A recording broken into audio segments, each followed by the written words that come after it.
రోజులు అవుతుందమ్మా ఒడ్లు పోసి? నెల 10 రోజులు అవుతుంది. నెల 10 రోజులు అంటే ఒక బస్తా ఉన్నారా కనీసం? ఇప్పుడే తెల్లడంగా ఇప్పుడు బత్తలు ఇచ్చిర్రు. హమాలీలు కూడా వస్తలేరు ఎవరు. ఇక మేమే ఇంకా ఇంటి వాళ్ళు ఒక్కొక్కరు వచ్చి ఇక హమాలి మేమే వేసుకుంటున్నాం. మీరే అన్ని పనులు మీరే చేసుకుంటారు. అట్లా పోతున్నాయా? అట్లా కూడా పోతలేవు. వెహికల్ వస్తలేవు. అవి కూడా ఇంకా నెల 10 రోజులుగా అవుతుంది కావచ్చు ఆ వెహికల్ రావడానికి కూడా. ఏందమ్మా ఎట్లా ఉంది? 2.5 సంవత్సరాలు అవుతుంది కాంగ్రెస్ వచ్చి, రేవంత్ రెడ్డి వచ్చి.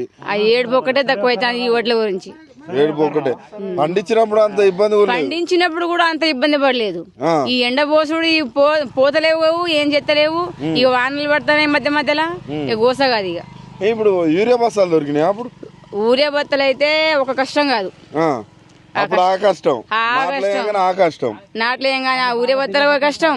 ఈ వడ్లు రాగానే ఈ ఎండ పోసుడు, ఇక ఐకేపీ లేసుడు ఈ కష్టం. పోకపోడు ఈ కష్టం.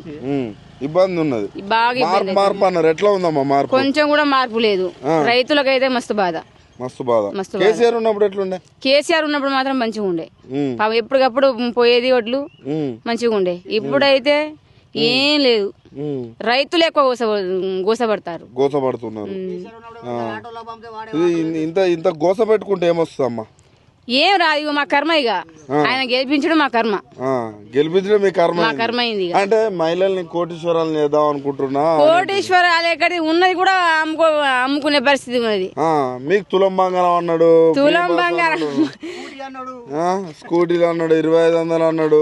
అవన్నీ ఉంటే ఇక ఇట్లా ఉండేటోళ్ళమా మేము? ఇక ఈ ఎండలో కష్టపడేటోళ్ళమా? మళ్ళీ ఇంకో పంట వేసే కాలం వచ్చింది. మళ్ళా ఇంతవరకు దానివే పోతలేదు. రైతు భరోసా 7500 వస్తుందా? ఆ రైతు భరోసా కొంచెం అంటే ఎకరానికి 2 ఎకరానికి ఇస్తాడు కానీ మొత్తం ఇస్తలేడు. అవి కూడా సగం సగమే. 7500 ఇస్తాడు కొంచెం అన్న. ఆ 7000 అది కూడా సగం ఇస్తలేడు. అది కూడా ఇస్తలేడు.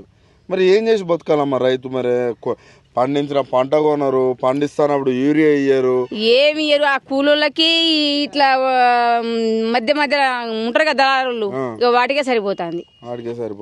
మళ్ళీ వేస్తారా ఓటు? ఇంకోసారి అయితే ఇక మేము చచ్చిపోయినట్టే. ఇక చచ్చిపోయినట్టే. మరి మహిళలే ఓట్లు వేస్తారు, నన్ను గెలిపిస్తారు అంటాను. ఇప్పుడు ఆ మాట అంటారా ఇప్పుడు మహిళలు? రేవంత్ రెడ్డి అంటుడుగా ఛార్జ్ పెట్టుకునే పోతాం. మరి ఇంత కూడా పరిస్థితి బాగలేనప్పుడు ఛార్జ్ పెట్టుకుని పోవడం మంచిది.